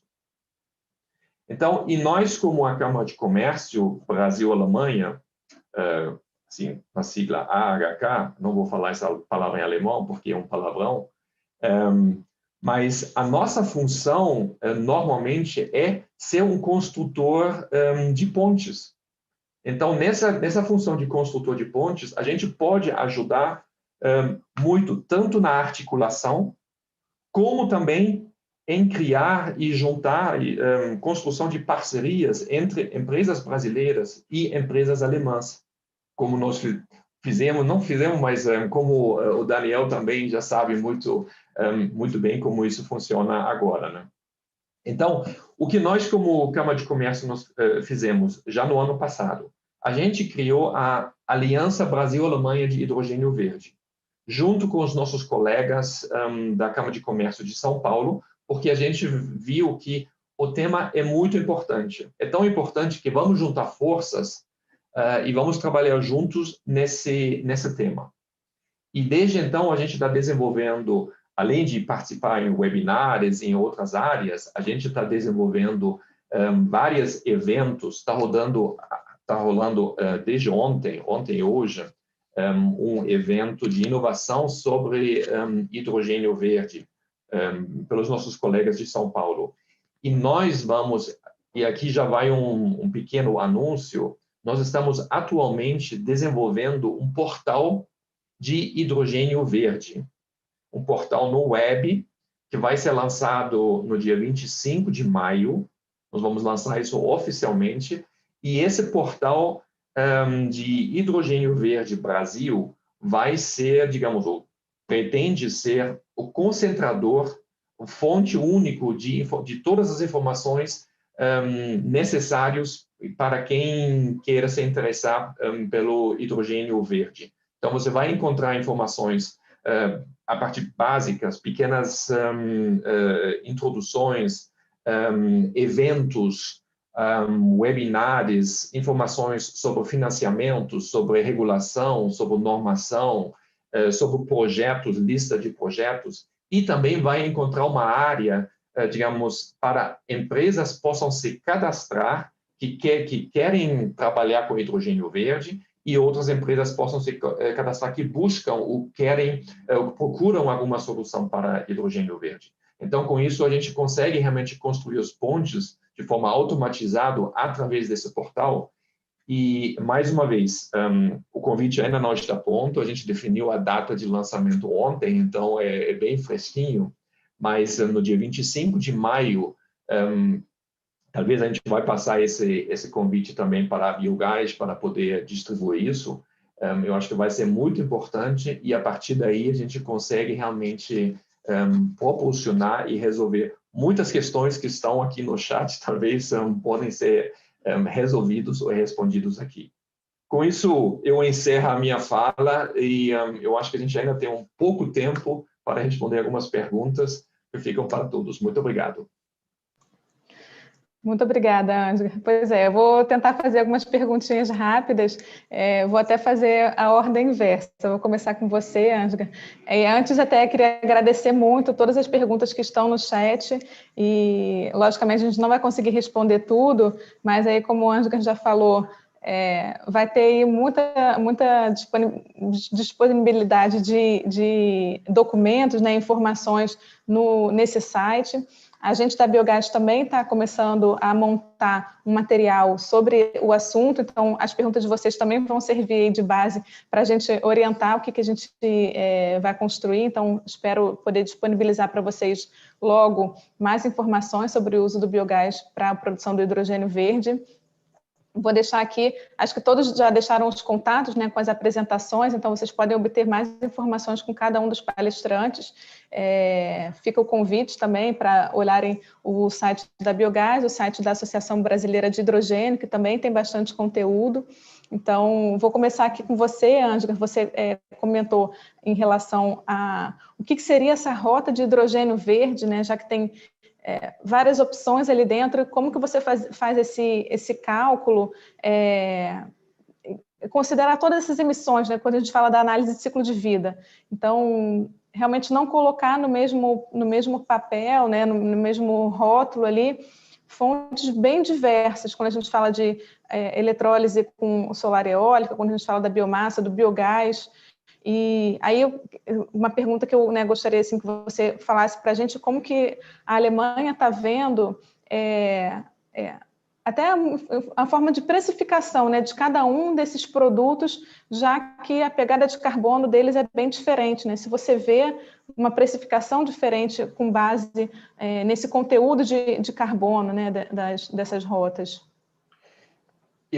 Eu acho que isso vai acontecer naturalmente. Digamos, a princípio, o hidrogênio não tem cor, e como o Daniel falou, para um motorista de um caminhão não faz diferença se ele se abastece o caminhão de hidrogênio dele com biomassa, com energia solar, eólica ou qualquer coisa. Para ele, coloca lá o hidrogênio lá dentro. Mas para o desenvolvimento, digamos, global e essa questão soberana de descarbonização, realmente precisa ter uma certificação, precisa algumas regras de certificação e, ligado a essa certificação, tem que ter alguma diferenciação de preços, inclusive para você realmente trabalhar o mercado. É uma questão, por exemplo, que muitas indústrias sempre falam, é o hidrogênio azul. Na verdade, é o hidrogênio cinza a partir de gás natural, mas com captação de CO2 e estocagem de CO2 subterrânea, ou sei lá, ou um reuso de CO2, né? Mas isso ainda é um CO2, né? Então, eu acho que isso deveria ter um preço diferenciado e, no final, o mercado vai dizer qual rota é predominante. Ainda não existe. É um tema muito novo e ainda precisa discutir muito, e por isso eu acho tão importante que o Brasil já começa no nível governamental se envolver nessas discussões para não ficar de surpresa depois e falar, olha, mas não é isso que a gente quer, isso é contra os nossos interesses. Então, quanto mais cedo o Brasil entra nessas discussões, mais ele consegue realmente direcionar e influenciar essas discussões. Sim, é o que a gente fala, assim, a melhor forma da gente entender e comparar todas essas fontes é usar a análise de ciclo de vida. Então, né, quando a gente fala que o motorista ali, para ele não importa, mas pode até ser que para o motorista não importe, mas para as indústrias a gente vê isso importando cada vez mais, né? A demanda das indústrias é de ter um produto realmente cada vez mais verde. Então, né, às vezes esse consumidor final ele não consegue ter essa percepção, mas por isso que, por exemplo, um programa como o RenovaBio consegue ampliar essa discussão, né? Então, e valorizar aquelas rotas que realmente têm um impacto menor. E trazer isso dentro de um contexto em que não é o consumidor ali no final que vai escolher, porque realmente ele está muito mais sensível ao preço. Então, mas você conseguir fazer um programa que consiga demonstrar esses ganhos que acontecem ao longo da cadeia, que por isso que é super relevante. Então, a gente... E falando, né, especificamente do biogás, principalmente, você até comentou que o biogás aqui no Brasil, ele é produzido a partir de resíduos, então, de forma alguma, está competindo com alimentos. Essa discussão que ela não se enquadra, né, nem utilização da terra para outros fins. Então, quando a gente fala de biogás, realmente o recurso ali mais limpo de todos, porque a gente está usando algo que sobrou, né, que não está sendo utilizado, e poder gerar energia a partir desses resíduos é muito interessante, não tem, né, nenhum impacto, ao contrário, tem só impactos positivos. Então, a gente sabe disso, né? Agora o mundo lá fora também precisa saber disso, né? Isso, então. Essa que por isso que a gente está fazendo esse webinar, e a gente vai disponibilizar também mais informações, mais conteúdo sobre esse tema, para que não se perca, né? Ao contrário, para que a gente mostre que o biogás talvez seja aí a rota mais limpa, né? Mais interessante, e a gente sabe que outros países não têm esses recursos, por isso a gente mostrar o Brasil ser essa liderança, que já é uma liderança em biocombustíveis, e a gente sempre reforçar isso, né? Quem não conhece o Brasil não sabe, né? Pensa nessa questão de alimentos ainda, de terra, de desmatamento. No caso dos biocombustíveis no Brasil, isso não acontece, né? Obrigada. Eu vou fazer uma pergunta rápida aqui. Eu sei que já estourei o tempo, mas eu queria tentar fazer uma perguntinha para cada um. Para o Caio, se você... uma das perguntas que estava ali no chat, né? Que o armazenamento e transporte... Se o armazenamento e transporte ainda são barreiras, né, para a utilização do hidrogênio, e como que as tecnologias atuais elas estão transpondo essas barreiras. Se você puder colocar aí para a gente. Claro que, assim, é uma barreira bastante... É uma barreira econômica, né? Uma barreira de custo, não é uma barreira tecnológica, mas é uma barreira de custo. Hoje, uma carreta de 20 toneladas, 25 toneladas, carrega no máximo 300 quilos de hidrogênio. Então, você tem 5.000 metros cúbicos de hidrogênio, você tem que andar com hidrogênio comprimido, né? O hidrogênio liquefeito, os investimentos ainda e a demanda por hidrogênio ainda no país é baixa para justificar plantas de hidrogênio de liquefação, e a complexidade de transportar hidrogênio liquefeito também é ainda maior. Você precisa ter sistemas de isolamento muito mais eficientes, né, e que envolvem nitrogênio líquido. Então, assim, é um custo operacional muito alto para a liquefação. Então, transportar hidrogênio, basicamente, a gente costuma brincar na indústria que a gente transporta ferro, a gente não transporta gás, né? Quando a gente está transportando hidrogênio, a gente está transportando tubo, né? A quantidade de gás que tem ali dentro, o peso de gás que tem ali dentro, perto do peso total do sistema de transporte, é gigantesco. Tudo isso é custo. Então, por isso que normalmente as plantas de hidrogênio estão ao lado do consumidor, né? As grandes plantas de hidrogênio estão dentro das refinarias, estão dentro das siderúrgicas, das petroquímicas, que são os grandes consumidores. o que sai dali para o mercado de menor volume acaba sendo um custo muito mais alto, que de fato inviabiliza. Quando a gente fala assim, esse custo é 3, 4 vezes o custo da produção do hidrogênio. Quer dizer, você fala assim, poxa, custa muito mais para entregar do que para produzir. As soluções de produção de pequena escala, quer dizer, é por isso que o biogás traz essa questão interessante, e sistemas como que a Hydro está desenvolvendo, o próprio Elton também vem pesquisando, são sistemas de pequena vazão, que podem ser instalados em diversos locais. Isso permite a interiorização do hidrogênio. Claro que você precisa também criar uma demanda aí, sistemas de veículos a hidrogênio, como a Mônica vem desenvolvendo tão bem ao longo da carreira dela, que permitam ter um uso desse hidrogênio também em regiões mais isoladas. Não adianta você produzir hidrogênio no meio do Mato Grosso e não ter para quem entregar lá no Mato Grosso. Você precisa desenvolver um consumidor que esteja ávido por esse hidrogênio verde.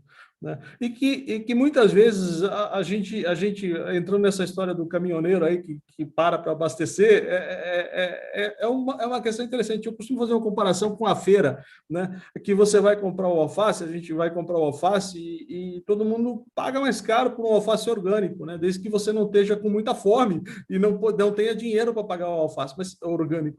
Mas existe uma diferença de preço sensível entre o alface orgânico e o alface normal. E muita gente opta pelo alface orgânico. Claro que existe uma limitação econômica por isso, mas no mundo ideal, quer dizer, no limite, todo mundo gostaria de ter o seu alface orgânico. Então, a gente disponibilizar uma forma de que o hidrogênio verde ele seja disponível e acessível, no limite, todo mundo vai preferir o hidrogênio verde do que o hidrogênio cinza, sem nenhuma sombra de dúvida.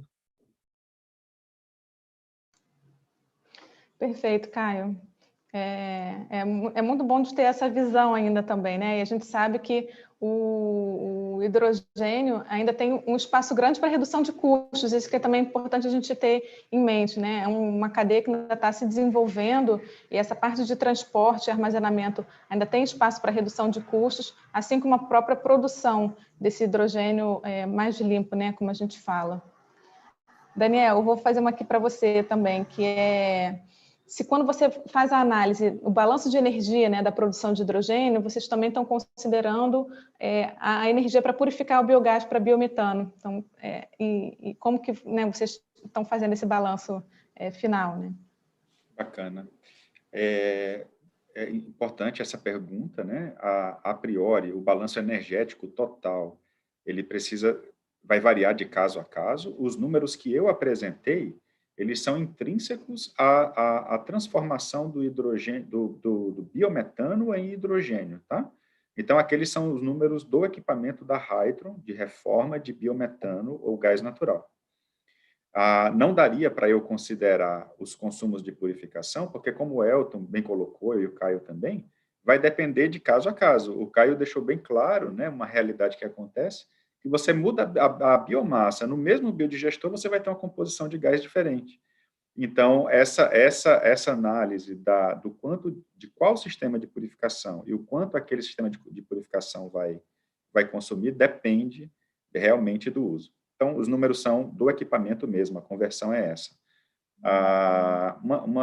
Essa intensificação química que a gente trata nas tecnologias desenvolvidas pela Hydron, que o Caio pontuou agora há pouco, ele é um assunto muito importante. Por quê? Antes, né, hoje, globalmente, o hidrogênio ele já é produzido em grande escala, centralizadamente, como o Caio acabou de comentar.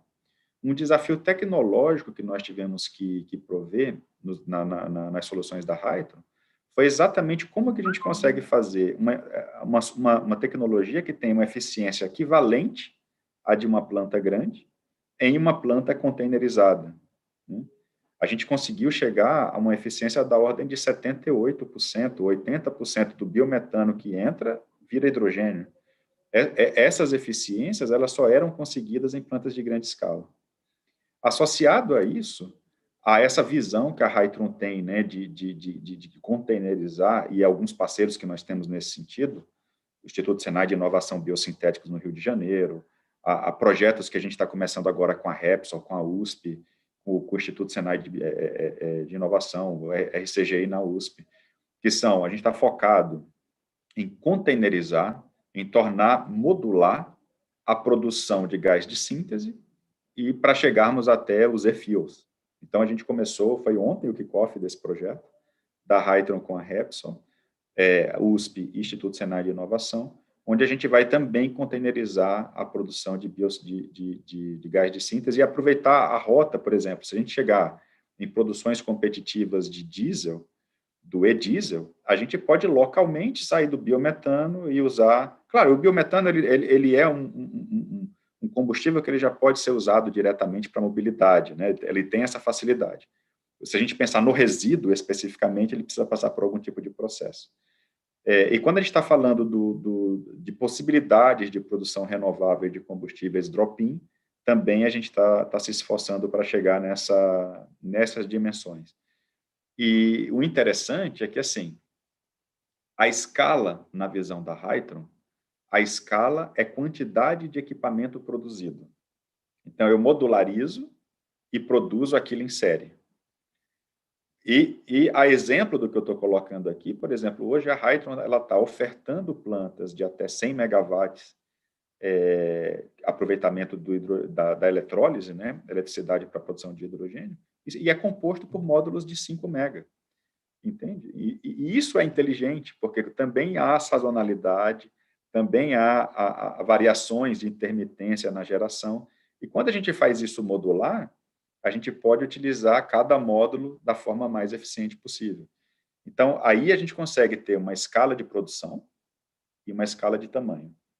E para o nosso país, encerrando, para o nosso país, eu acho que é inteligente que a gente considere esse custo logístico muito bem explanado aí pelo Caio, né? A gente ter, de fato, essas possibilidades de descentralizar. Muito obrigado pelo convite, Tamar. Muito obrigado. Uma honra enorme estar com vocês aqui, grandes amigos, né? Tentando auxiliar nessa compreensão desse importante tema para o país. Excelente, Daniel. Você traz assim, dados muito relevantes, né? Eu acho que a ideia daqui é a gente mostrar que já é uma realidade, que a gente tem muito espaço ainda, mas temos, né, o que já foi construído, que a Hytron já chegou, já alcançou, é muito impressionante e muito interessante da gente ver. Para a gente não, né, passar muito aí do nosso tempo, vou fazer aqui uma para o professor Elton. Falar assim, hoje o potencial brasileiro de biogás ele não é aproveitado de forma integral com o uso adicional do hidrogênio. Você acha que esse cenário pode melhorar? E aí, falando aí do estado do Paraná, que você também tem muito conhecimento, sabe como tem um potencial tão grande no Paraná que é subutilizado, né? Como que você vê o hidrogênio, então, sendo aproveitado, né, como uma dessas oportunidades do biogás? Acho que uma boa pergunta, né? Porque a produção de hidrogênio daí pela biomassa, ela acaba puxando, né? No meu ponto de vista, e incentivando essa cadeia do próprio biogás, né? Porque a gente considera, né? Se a gente comparar aí eficiências, né? Se a gente pensar em célula combustível, bom, a gente tem uma eficiência real aí de 55%, 60%. Se a gente comparar a queima do biogás hoje no motogerador, a gente vai estar falando aí de uma eficiência de 20% a 25%. Então, um exemplo, né? Mas se a gente considerar outros infinitos exemplos que existem, né?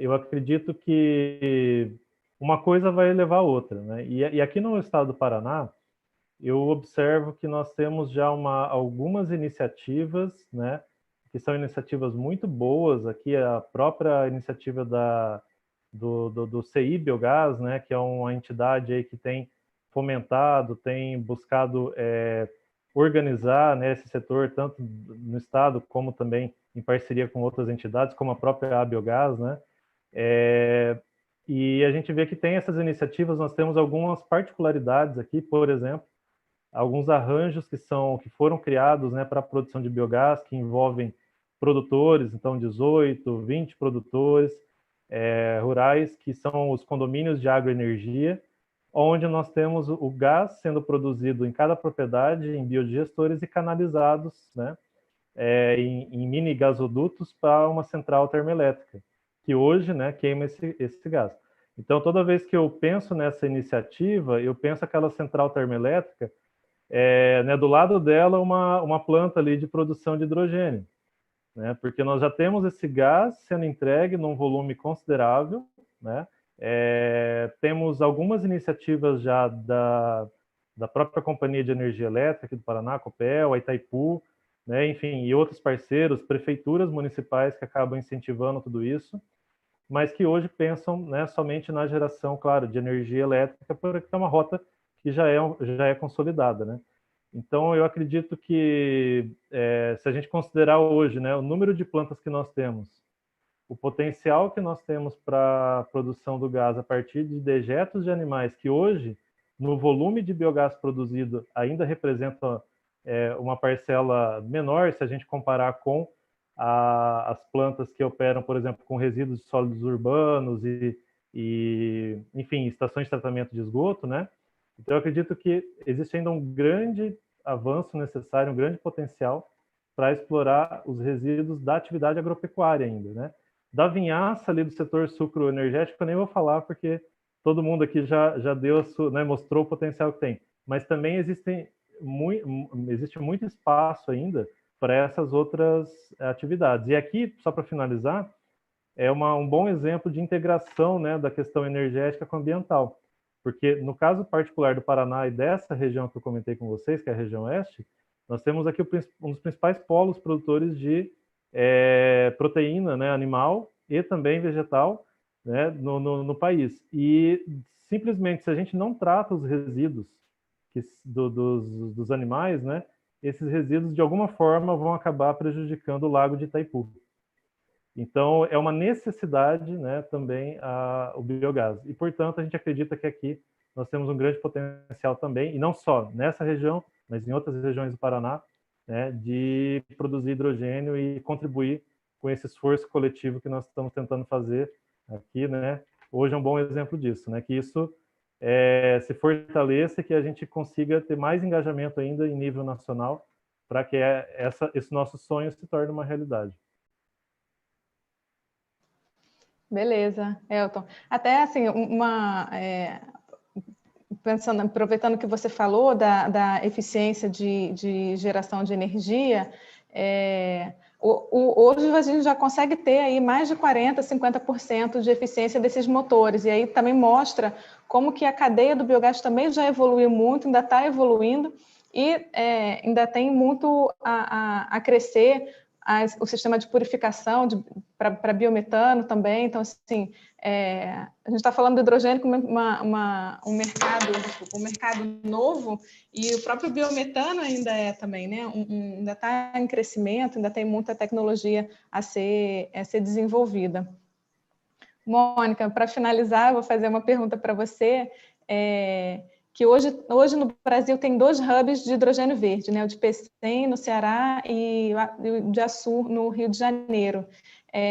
A pessoa está perguntando aqui, em linhas gerais, quais são as diferenças ou similaridades entre esses projetos, e se existe aí alguma possibilidade de entrada do biogás também, né? De alguma forma, nesses hubs.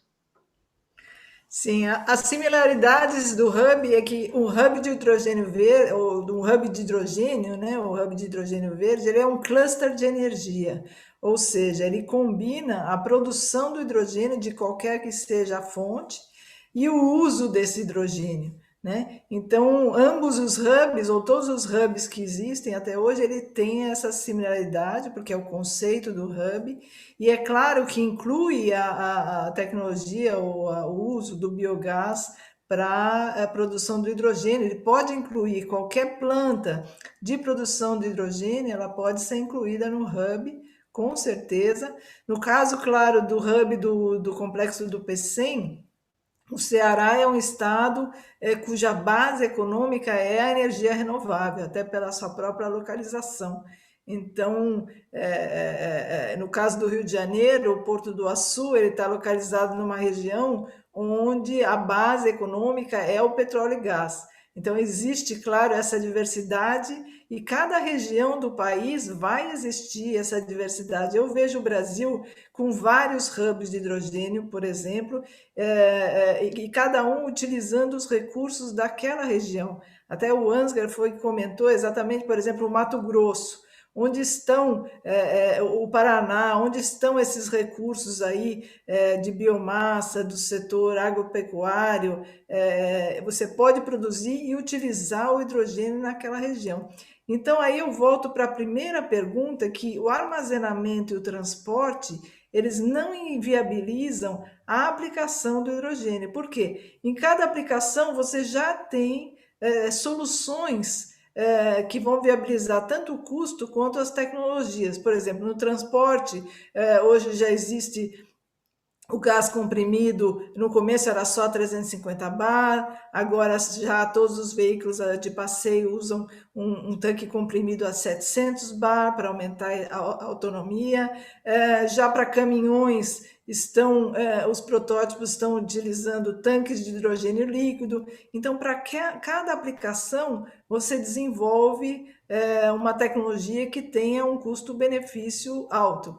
Por exemplo, para a exportação do hidrogênio, o que se utiliza são os hydrogen carriers, ou seja, os portadores de hidrogênio, são ou na forma de amônia, ou na forma de LOHC, que ele vai levar o hidrogênio de um lugar para o outro, quer dizer, ou na forma líquida, ou na forma de hidrogênio líquido, por exemplo, já existem projetos pilotos entre o Japão e a Austrália, que existem tanques embarcados em navios, tanques de hidrogênio na forma liquefeita, integrados ao navio, e existe até a possibilidade, por exemplo, no caso de longas distâncias, você utilizar esse hidrogênio liquefeito para abastecer o próprio navio, como existe, por exemplo, com o GNL já hoje funcionando em operação. Então, para cada aplicação, já existem, então, tecnologias que viabilizam essa operação. Então, a centralização, né, de produção e consumo, e cada aplicação é um caso, não existe uma solução para todas, né? Não, acho que essa é a grande mensagem, né? Que existe um mundo a ser explorado com aplicações diversas, fontes diversas, mas que a gente consiga identificar realmente quais são as vocações de cada região, cada estado. Pessoal, não quero mais abusar aí da nossa hora, estamos aí pegando o almoço, né, de todos, então agradeço muito aos nossos palestrantes de hoje, a Mônica, o Daniel, o Elton, o Caio e o Ansgar. Agradeço a todos que estão participando, ouvindo, que mandaram as perguntas. Não vamos conseguir responder todas, mas podem nos acessar a equipe da Biogás por meio lá do nosso site, das nossas redes, e vamos organizar aí um documento com mais informações. Fica aqui também, né, para que vocês entrem em contato com os palestrantes, com as empresas e associações que eles representam, que também divulgam muita informação sobre o assunto. Muito obrigada a todos que estavam aí nos assistindo. Bom almoço, uma boa semana a todos. Obrigada. Obrigada. Tchau.